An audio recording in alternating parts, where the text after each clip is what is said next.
엄마, 아니 진짜 눈이 어떻게 된 거 아니야? 아니면 벌써부터 노막 났어. 도대체 빨래를 어떻게 한 거야? 세탁기 돌리면 되잖아. 이 옷이 얼마나 비싼 옷인지 알아? 아유, 이거 이제 빠지지도 않을 텐데. 어떻게 책임질 거야? 어떻게 책임지실 거냐고? 제발 시키지도 않은 짓 하지 마. 그냥 두라고. 안녕하세요. 우리 모두를 응원하는 두 번째 청춘들입니다. 오늘도 찾아주셔서 진심으로 감사합니다. 오늘은 김포에 거주 중인 김홍순 할머니가 보내주신 사연입니다. 사연을 들어보시고 김홍순 할머님께 진심 어린 응원과 따끔한 조언도 부탁드립니다. 우리들이 인내해온 세월을 바탕으로 이러한 상황을 어떻게 이겨내왔는지 댓글로 남겨주시면 감사하겠습니다. 좋아요와 구독 그리고 알림 설정을 위해 소중한 1초를 사용해 주신다면 두 번째 청춘들 모두에게 큰 힘이 됩니다. 사연 바로 시작하겠습니다. 안녕하세요. 저는 어린 나이에 결혼하여 2명의 딸을 낳고 살고 있었습니다. 그러나 남편이 뇌출혈로 쓰러지게 되며 빠른 시간에 치료를 받지 못하고 상황이 급격하게 악화되어 얼마 지나지 않아 사별하게 되었습니다. 혈혈단신으로 딸들을 키운 지도 30년이 넘었습니다. 저는 아이들을 위해 안 해본 일이 없이 돈 되는 것이라면 뭐든지 했습니다. 공장 건물 청소, 병원 청소, 세탁소, 모텔 청소, 주방일 등 무엇이든 하였습니다. 그러던 중 지인의 소개로 보험 영업으로 일하게 되며 직장 동료, 건너 소개로 한 남자를 만났습니다. 그 남자는 슬하에 아들이 하나 있었습니다. 서로 겪고 있는 어려움을 이해하고 슬퍼하며 교제를 하고 뒤늦게 재혼을 했습니다. 그이의 아들은 친엄마를 떠나 보내고 제 존재를 무척이나 받아들이기 힘들어 보였습니다. 하루는 퇴근 후 집안일을 마치고 빨래 정리를 하며 거실에 앉아 있던 차였습니다. 그런데 문이 거세게 열리는 소리와 함께 아들이 분노한 얼굴로 들어왔습니다. 학교에서 무슨 일 있었니? 앉아서 얘기 좀 해봐. 네가 왜 우리 집에 있냐고. 엄마 행세나 하면서 우리 집 돈이나 뺏어가려고 미소나 파는 주제에 왜 있는 거냐고. 저는 심장이 찢어지는 듯한 슬픔을 느꼈고 거대한 벽돌로 머리를 맞은 듯 어지러웠습니다. 너무나도 놀라 눈물조차 나지 않았지만 눈앞에 제가 낳은 자식은 아니지만 친아들이라고 생각하는 우리 아들이 눈물을 흘리며 분노하는 모습에 곧 정신을 차리고 침착하게 이야기를 하고자 하였습니다. 현수야, 무슨 일이길래 그래? 학교에서 누가 뭐라고 했었어? 나가라고. 친구들 보기도 쪽팔린다고. 저는 가슴이 지시기는 고통이었지만 저는 아들의 고통과 상실감을 충분히 이해하고 있었습니다. 내가 이렇게 앉아 있는 것도 우리 아들 앞에서 밥을 먹는 것도 받아들이기 힘들다는 것도 잘 알아. 사랑하는 친엄마를 잃었다는 슬픔을 아직 겪고 있을 우리 아들이 받아들이기에 너무 빠른 변화였을 거라고 충분히 생각해. 엄마는 기다릴 수 있단다. 하지만 난 현수도 혜민이도 수민이도 모두 사랑해. 그러니까 현수가 좀만 더 지켜봐 주면 안 될까? 싫다고. 나는 싫다고. 우리 집 돈만 노리고 이러는 거 모를 줄 알아? 고성이 오가자 딸이 방에서 나와 상황을 목격했습니다. 그만해. 그런 거 아니라고. 몇 번 말했어? 1년 내내 이게 뭐 하는 거야? 그런데 엄마한테 너무 심하잖아. 넌 이해 못해. 나도 이해할 수 있어. 나도 아빠를 받아들이기 힘들었어. 하지만 아빠는 진심으로 엄마를 사랑하고 우리 모두를 사랑해주고 있어. 조금씩 안정화되는 엄마를 보면 나는 진심으로 행복해. 현수는 말을 잇지 못하고 축 처진 어깨를 돌려 방으로 들어갔습니다. 그렇게 몇 번의 고함과 주먹으로 가구를 치는 소리 후에 얼마 지나지 않아 고요함이 몰려왔습니다. 저는 아들의 마음을 돌리기 위해 포기하지 않고 노력을 했고 그 노력이 조금씩 변화하게 했습니다. 몇 주가 지난 후 선생님과 상담을 할 기회가 생겨 이야기를 들으니 그날은 학교에서 아들이 다수의 친구들과 다툼이 생겼는데 그 녀석들 중 한 명이 친아빠가 바람 피워서 친엄마 죽인 새끼라는 말을 듣고 싸운 것이었습니다. 아들은 사실이 아니라며 맞서 싸우고 왔던 것이었습니다. 모든 상황이 이해되고 아들을 더욱 이해할 수 있게 되었습니다. 많은 곳에서 일하고 무시당하며 저도 성격이 불같이 변하더군요. 그 녀석들을 당장이라도 붙잡아 따귀를 올리고 싶었으나 아들의 학교 생활이 걱정되어 꾹 참고 또 꾹 참았습니다. 저는 아들을 부여잡고 위로했습니다.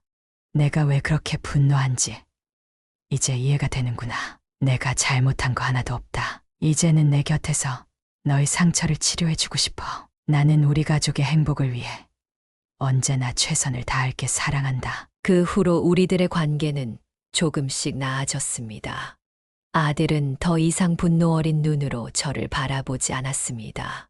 힘들었지만 희망이 싹 났던 아이들의 학창 시절을 마치고 건장한 청년들이 되어 모두 사회의 일원이 되었습니다.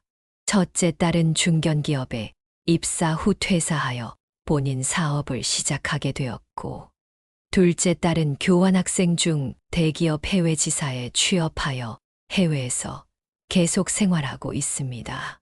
시간이 흘러 큰아들이 결혼을 하겠다며 여자 친구를 데려왔습니다.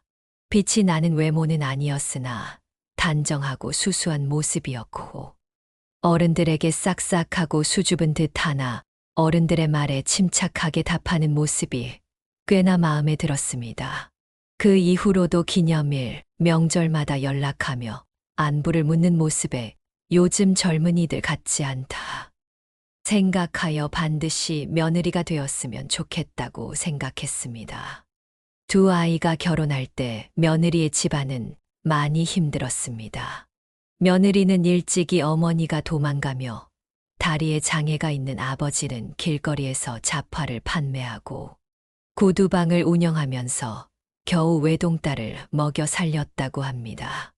그런데도 발고 웃으며 지내려는 예비 며느리를 보니 대견한 마음에 가끔은 눈물이 날 것 같기도 하였습니다. 사돈 측에서는 지원은 어려웠기에 저와 남편이 도와주고 대출을 받아 식도 치르고 집도 마련해 나갔습니다. 며느리는 저와 가까운 곳에 살면서 자주 저희 집을 방문했습니다. 이전 사연의 김치와 반찬을 받아가고도 뒤에서는 쓰레기 취급하며 돈 안 주는 자식들을 보며 함께 분노했었습니다. 저는 반대로 맛있는 음식도 직접 만들어서 가져오는 며느리를 보며 마음이 따스해졌습니다. 결혼 준비 중 며느리는 저에게 이렇게 말했습니다.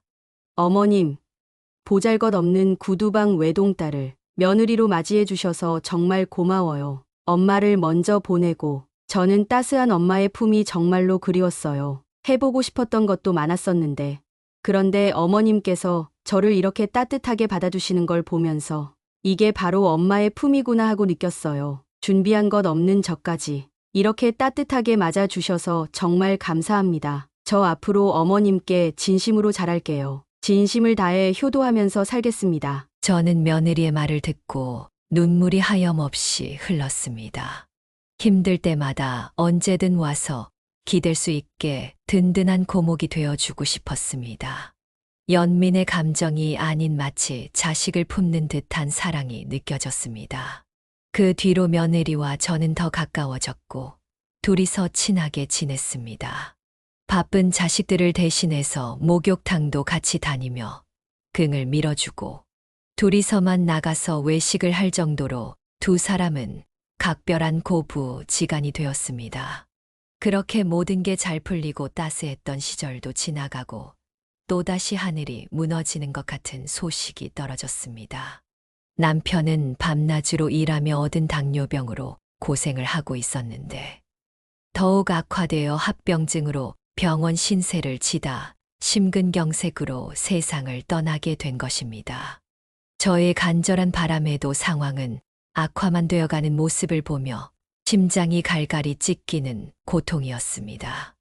한동안 저는 남편 없이 지내는 것이 많이 힘들었습니다.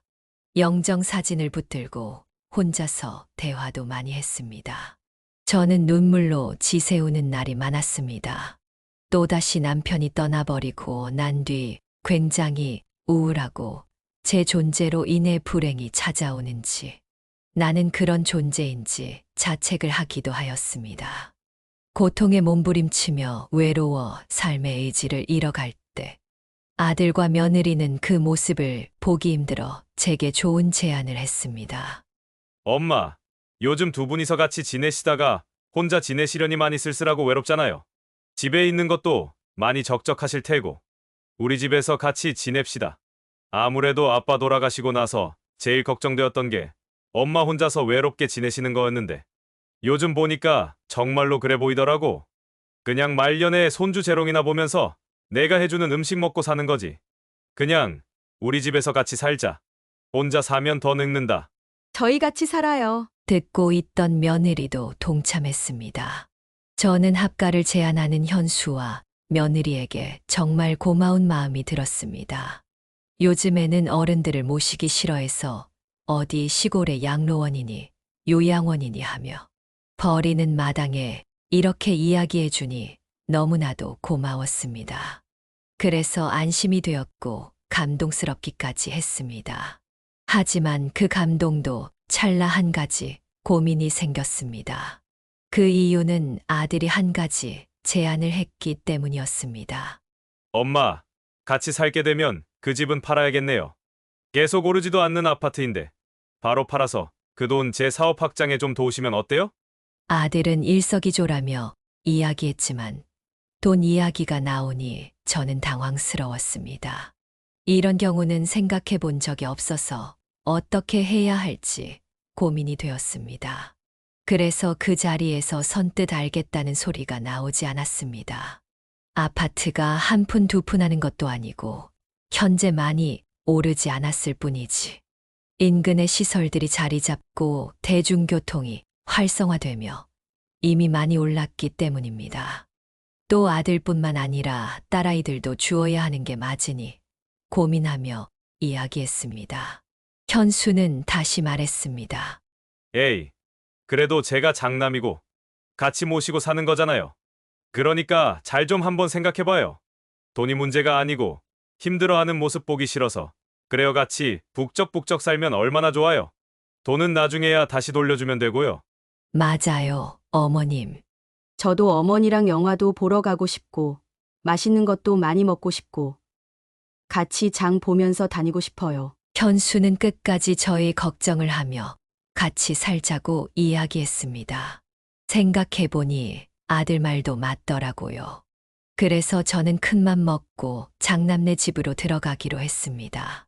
하지만 아파트 매매값을 곧장 아들에게만 전부 주는 것은 사랑하는 딸들에게도 예의가 아닌 것 같아 조건을 하나 걸었습니다.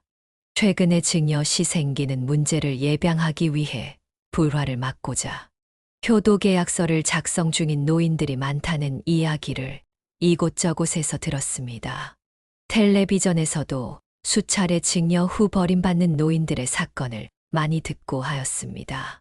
부양 의무를 이행하지 않으면 증여를 해지할 수 있는 것이 효도, 계약서이었기에 부모 지원, 생활비, 정서적 교류법, 부양 의무 등을 기록하였습니다. 처음에 아들 부부는 처음 들어보는 단어였기에 이해를 하지 못했습니다. 저는 해당 내용을 자세히 설명하였고 서로 작성하고 저는 얼마 안가 이사를 하게 되었습니다. 처음엔 남편이 떠난 세상이 너무 힘들어 자포자기 심정도 있었지만 며느리와도 웃고 떠들고 손주들 재롱이나 보면서 살겠다는 설레는 마음이 컸습니다. 처음 시집 왔을 때부터 한결같이 상냥하던 며느리와도 더 잘 지낼 수 있겠다는 기대감도 있었고요. 그런데 그 기대는 포탄을 맞은 듯 산산조각 나고 말았습니다. 뉴스에서 나오는 버림받은 노인이 되어가는 제 모습을 보게 되었습니다.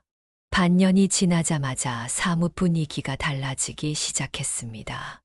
아들이 처음 저를 모실 때는 모든 게 잘 될 거라고 했었어요. 처음엔 다정했지만 시간이 지나면서 태도가 점점 차가워졌습니다. 사소한 일에도 화를 내고 초대받지 않은 손님처럼 행동했습니다. 며느리는 여전히 다정했지만 아들의 눈치를 보며 조용히 지내는 모습이 안타까웠습니다. 어느 날 상황은 더 심각해졌습니다. 그날도 며느리는 부엌에서 열심히 요리를 하고 있었어요. 어머니, 식사하세요. 어머니가 좋아하시는 올갱이국이에요. 그녀가 말을 마치기도 전에 아들이 화를 내며 말했어요. 올갱이? 나 그거 안 먹는다고. 비려서 싫다고. 며느리가 당황하며 대답했어요.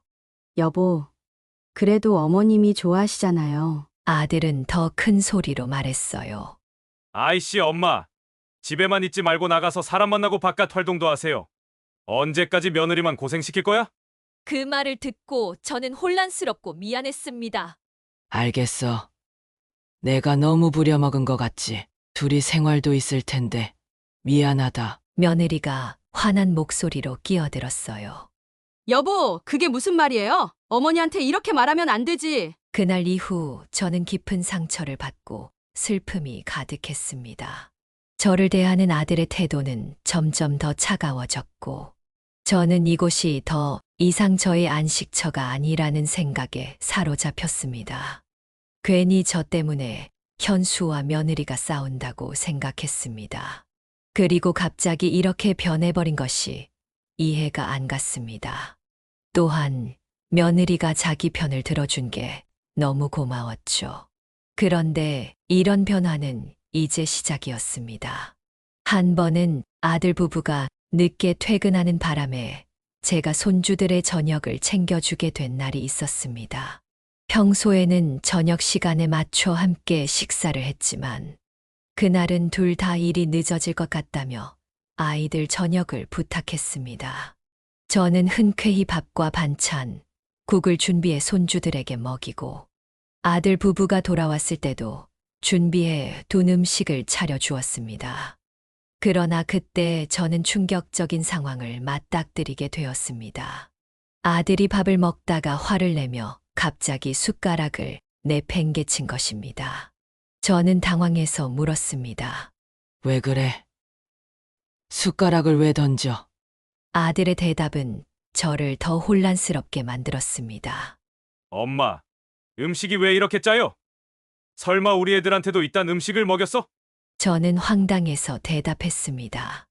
애들도 맛있다고 잘 먹었는데. 거짓말 좀 하지 마. 지금 먹으니 소금물 먹는 것 같으니까. 엄마, 나이 들어서 혀도 맛이 간 거예요? 이건 좀 심하잖아. 에이씨, 애들한테 짠 음식이 얼마나 안 좋은지 몰라요? 음식을 만들 때마다 나한테 검사받아야겠어. 이렇게 짜게 만들면 안 되니까. 그날 이후 저는 더 이상 예전처럼 마음 편히 음식을 준비할 수 없었습니다. 아들의 말에 상처받은 저는 그저 아이들이 건강하게 잘 자라기만을 바랄 뿐이었습니다. 저는 아들의 말에 황당함을 느꼈습니다. 심지어 말도 안 되는 말을 하는 아들을 보면서 얘가 지금 제정신인가 싶었습니다. 수차례 반복되자 서러움과 배신감이 폭발하여 저도 이야기했습니다. 너 갑자기 왜 이러니? 내가 내 상사냐? 왜 그러는 게야? 죄인을 대하듯 행동하는 거 더 이상 못 참겠다. 여보, 왜 그러는 거야? 맛있기만 하구만. 어머님이 얼마나 애들 챙겨주고 우리 기다리면서 힘드셨겠어요. 현수는 당황한 듯 고개를 돌렸습니다. 그냥 음식이 너무 짜서 그렇지 뭐. 며느리는 단호하게 말했습니다. 당신이 그렇게 말하면 어머님 마음이 얼마나 아프겠어. 이러면 안 되는 거잖아. 아들은 아무 말도 못하고 고개를 숙였습니다. 며느리는 저희 손을 잡고 위로했습니다. 어머님, 쓰지 마세요. 남편이 오늘따라 예민해서 그래요. 저는 어머님 음식 항상 맛있게 먹고 있어요. 저는 며느리의 말에 마음이 조금 풀렸습니다. 하지만 그건 단순히 시작에 불과했습니다. 그 뒤로부터는 정말 말도 안 되는 언쟁들이 계속해서 발생했습니다. 어느 날은 부부가 각자 일하느라 바빠서 집안일을 하며 시간을 보내는데 빨래를 잘못해 흰옷들이 물이 든 적이 있었습니다. 아들은 격분하며 소리 지르고 욕하였습니다. 에라이 18. 이게 뭐야? 기분 잡치라고 작정했어. 도대체 빨래를 어떻게 한 거야? 빨래가 어려워. 어떻게 책임질 거야? 어떻게 책임지실 거냐고. 그냥 시킨 대로만 하라고 못 배워서 이런 것도 못하나? 저는 쇠망치로 온몸을 맞은 것처럼 몸이 바들바들 떨리고 충격에 휩싸여 말이 나오질 않았습니다. 무슨 말을 그렇게 해? 어떻게 그렇게 말할 수가 있어? 아주 둘이서 편을 먹고 나를 욕하려고 하는구나. 그럼 누가 이 옷 돌려낼 건데 누가? 아무리 그래도 그딴 옷 하나 정도는 내가 다 살 수 있어. 며느리는 저 대신 화를 내주며 자신의 지갑과 책상에서 현금 중 100만 원 뿌려버렸습니다. 저는 슬프고 화가 나면서도 이상하리만치 다행이라는 눈물이 났습니다. 며느리가 있어서 든든했고 아들은 굴복하지 않는 우리 때문에 자존심이 상해 보였습니다. 그날 이후로 아들과 저는 점점 사이가 멀어지게 되었고 반대로 며느리와의 관계는 더 깊어졌습니다. 처음에 아들의 요청을 받아들인 생각이 몇 번이고 생각이나 후회를 거듭했습니다. 그리고 참고 참다 사건이 발생했습니다. 어느 날 갑자기 점잖은 표정으로 저를 부르고 이야기를 나누자고 하였습니다. 할 얘기가 있어요. 무슨 일이야? 나가세요. 우리 집에서 더 이상은 같이 사는 게 불가능할 것 같아요. 지금까지 살아보니까 이대로 가다간 저도 견디기 힘들 것 같아요. 애들 교육에도 문제가 되겠어요. 나가세요. 그게 무슨 소리야? 양로원에 가시든지 시골을 가든지 알아서 하세요. 저는 너무나 충격을 받았습니다. 아무리 그래도 아들이라는 녀석 입에서 심지어 어려운 상황에 전부 지원해주며 자리를 잡게 도왔고 심지어 아파트를 판 돈까지 다 주었는데 이런 말이 나오다니 믿을 수가 없었습니다. 뭐? 너 그렇게 자신 있게 모시겠다더니 겨우 1년 만에 나보고 나가라니? 천하의 나쁜 놈아, 네가 그러고도 아들이냐? 이 천벌 받을 놈아! 그냥은 못 나간다. 내 돈 다시 내놔라. 전부 다 토해내라. 6억 다시 내놔라. 아들은 더 뻔뻔하고 파렴치하게 말을 뱉어 저는 정신이 나갈 지경이었습니다. 헛소리야. 그거 어차피 아버지가 평생 모은 돈이잖아. 조용히 해. 그 돈에 나한테도 지분이 있어. 그거 미리 증여했다 생각하고 그냥 조용히 나가요. 그리고 당신이 더 아끼던 딸들한테나 가라고. 현수의 말을 듣고 나니 분노와 슬픔이 폭풍처럼 몰아쳤습니다. 도대체 어떻게 내가 이 집에서 이런 모욕을 받아야 하는지, 현수가 어떻게 그렇게 뻔뻔할 수 있는지 이해할 수 없었습니다. 나는 더 이상 참을 수 없어서 자리를 박차고 일어나며 절규하듯 외쳤습니다. 내가 얼마나 헌신했는데 이렇게 날 쫓아내겠다고? 그러고도 사람이냐? 충격과 배신감에 휩싸인 나는 현수의 집을 뛰쳐나왔습니다. 눈물이 얼굴을 타고 줄줄 흘러내렸습니다. 그 순간 며느리가 눈물을 흘리며 나를 쫓아 나왔습니다. 어머님, 잠깐만요. 나는 다리가 풀릴 듯 멈춰서서 며느리를 바라보았습니다. 며느리는 울먹이며 조심스럽게 입을 열었습니다. 드릴 말씀이 있어요. 남편이 그렇게 변한 이유를 아셔야 할 것 같아요. 나는 혼란스럽고 의심 가득한 눈빛으로 며느리를 바라보았습니다.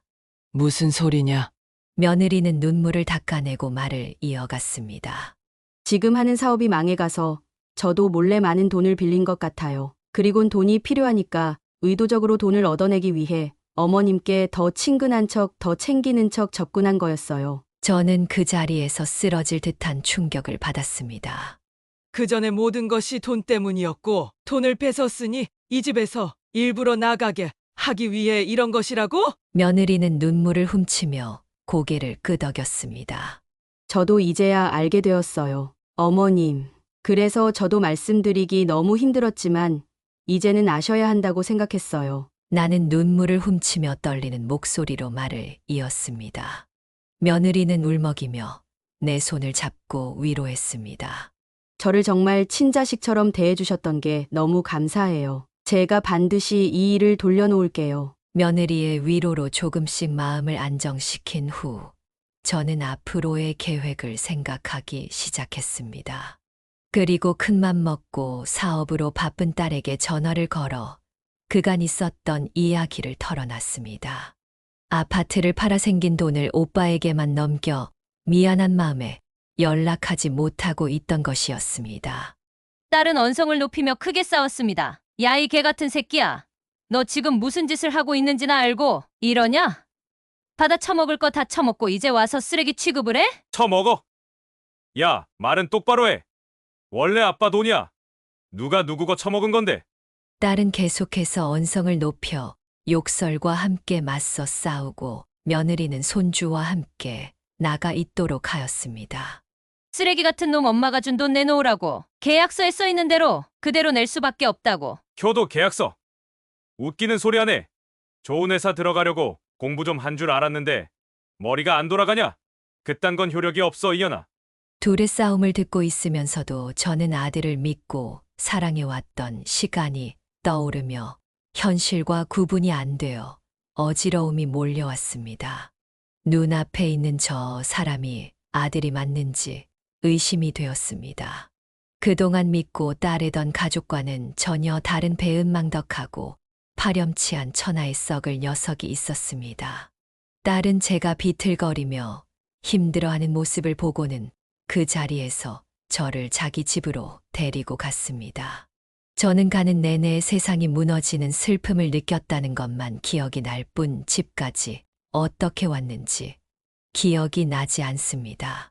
엄마, 울지 마. 그 인간 때문에 흘리는 눈물도 아까워. 그리고 일단 오늘은 우리 집으로 가자. 지금 내가 하는 일이 너무 바빠서 당장 대응하긴 어렵지만 계약서가 있으니 반드시 돌려받을 수 있을 거야. 저는 딸 집에서 일주일쯤 머무르고 있었습니다. 그러다가 며느리가 찾아왔습니다. 제가 더 일찍 왔어야 했는데 너무 늦었네요. 어머님, 죄송해요. 남편과 이혼하기로 했어요. 손주도 그렇게 생각했고요. 저 몰래 대출을 받고 거짓을 일삼고 폭력적인 모습까지 보이며 그 사람과 더는 함께할 수 없다고 마음먹었어요. 만약 괜찮으시다면 어머님을 제가 모시고 싶습니다. 며느리의 진심 어린 말에 저는 놀라움을 감출 수 없었습니다. 정말 그렇게 생각하는 거니? 어머님께선 제게 어머니의 사랑을 알려주신 고마운 존재예요. 그리고 부모가 되어주시겠다고 말씀하셨잖아요. 어머님을 친엄마처럼 생각했어요. 이제 제가 엄마를 모시고 싶어요. 저도 많은 생각을 했고 손주도 원해요. 이제 저와 함께 버텨나가요. 고맙구나. 내가 이렇게 나를 챙겨주다니. 정말 고마워. 둘째 딸도 이 모습을 보고 감동하며 말했습니다. 엄마, 저도 함께 할게요. 우리 모두 같이 지내요. 엄마를 혼자 두지 않을 거예요. 가슴 속에 쌓인 날카로운 칼들이 가루가 되어 씻겨 나가고 아침 햇살 사이로 작은 꽃들이 피어나듯 제 가슴 속에 희망이 조금씩 차오르기 시작했습니다. 남편을 잃고 믿었던 아들에게 배신을 당하며 너무나도 힘든 시간을 보냈으나 며느리와 함께 지내는 동안 저는 행복했습니다. 비록 물질적으로 풍요롭진 않았지만 며느리가 친딸처럼 저를 대해 주었고 저도 그녀를 친엄마처럼 여기며 마음이 편안했습니다. 어느 날 며느리가 퇴근하면서 신나는 말투로 저에게 다가왔습니다. 어머님, 돈 다시 받아낼 수 있어요. 소송건에 대해서 상담받아봤는데 가능하다고 해요. 며느리의 확신에 찬 목소리에 저도 용기를 얻었고 우리는 곧바로 변호사를 선임해 소송을 시작했습니다. 변호사는 작성한 계약서가 합법적이고 양 당사자 간의 합의가 명확히 기록되어 있음을 확인하였습니다. 또한 반환 의무에 대해서도 제가 명확히 기재하였습니다. 소송 제기 전에 내용 증명을 보내 그 자식에게 계약 이행을 요구하였으나 응하지 않아 소송을 제기했습니다. 5개월 만에 소송에서 이겨 그 돈을 그대로 돌려받을 수 있었습니다. 법원은 계약서에 명시된 내용을 바탕으로 상대방이 계약을 이행하지 않았으므로 돈을 돌려줘야 한다는 판결을 내렸습니다. 그거 어차피 아빠 돈이었잖아. 몇 번 말했잖아. 그거 내 거라고. 꼭 이렇게까지 소송을 걸어야 했어? 앞으로 다른 이유로 연락하지 마라. 다시 한번 말하는데. 너희 돈이 아니다. 이 배은망덕한 녀석아 사람 같지도 않은 자식이 2번 다시 엄마라고 하지 마라. 그런데 아들의 소식이 다른 이유로 들려오게 되었습니다. 아들이 경찰 조사를 받고 있다는 소식을 듣게 되었습니다.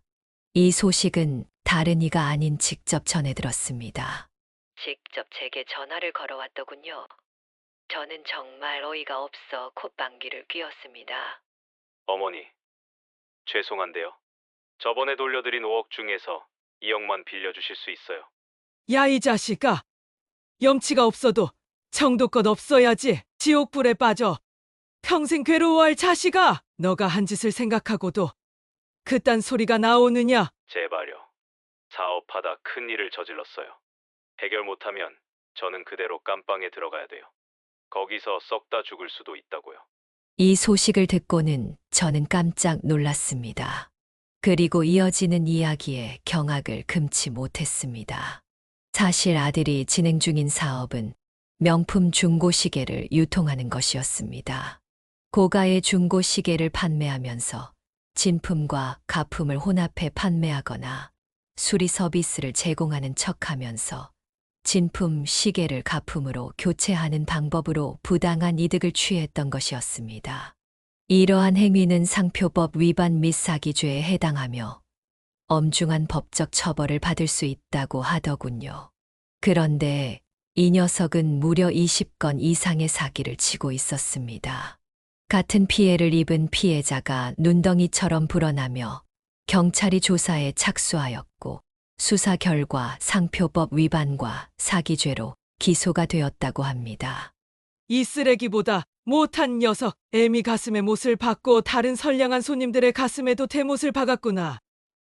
너 때문에 얼마나 많은 사람이 피해를 보는 게냐? 어머니, 제발 한 번만 도와주세요. 내가 정말 씻을 수 없는 잘못을 저질렀지만 제발 도와주세요. 도와주시면 다시는 이런 일이 없도록 할게요. 아들 한 번만 살려줘요. 난 너 같은 아들 없다. 엄마라고 부르지도 마라. 너 같은 범죄자는 제대로 달게 벌을 받고 평생 죄책감에 빠져 살아야 한다. 그 후로 1년이 지난 지금 어떤 소식도 들리고 있지 않습니다. 아마 교도소에 들어간 것이라고 저는 생각했습니다. 소송을 통해 돌려받은 돈으로 집도 구하고 며느리와 손주와 함께 살아가고 있습니다. 한 평생 고통과 슬픔과 혼돈이 가득했던 삶이 이제야 바람을 제대로 타고 순항하고 있는 것 같습니다. 씻을 수 없는 상처라 생각했던 것들이 우리 가족의 미소로 행복이라는 씨앗이 자라나고 있는 듯합니다. 얼마 전부터 저는 시를 쓰는 것에 취미를 붙였습니다. 문화센터에서 다른 사람들과 함께 시를 배우고 한 번은 지하철역에 전시까지 할 수 있었습니다. 잘은 못 쓰더라도 믿어주고 응원해주는 사람이 있으니 시에 희망과 용기가 가득하다고 선생님이 그러더군요. 앞으로의 삶은 어찌 될지 모르지만 저와 같은 어려움을 겪는 분들이 있다면 꼭 응원하고 싶습니다. 여기까지 김홍순 할머니의 이야기를 들어보셨습니다. 여러분의 생각은 어떠신가요? 이 사연은 할머니의 시각에서 쓰여졌기 때문에 다소 편파적일 수 있습니다. 여러분께서 김홍순 할머니의 사연을 들으시고 부모를 공경하는 법과 자식을 대하는 부모의 마음에 대해 깊이 생각해 보셨으면 좋겠습니다. 이 영상을 통해 훌륭한 자녀로 성장할 수 있도록 서로 배우고 나누는 기회가 되었길 바랍니다. 이 영상이 유익하셨다면 좋아요와 구독 부탁드리며 주변 분들과도 널리 공유해 주세요. 구독자님들의 다양한 의견을 댓글로 남겨주시면 작은 의견이라도 사연의 주인공에게 큰 힘이 될 수 있습니다. 다음 이야기에서 다시 찾아뵙겠습니다. 감사합니다.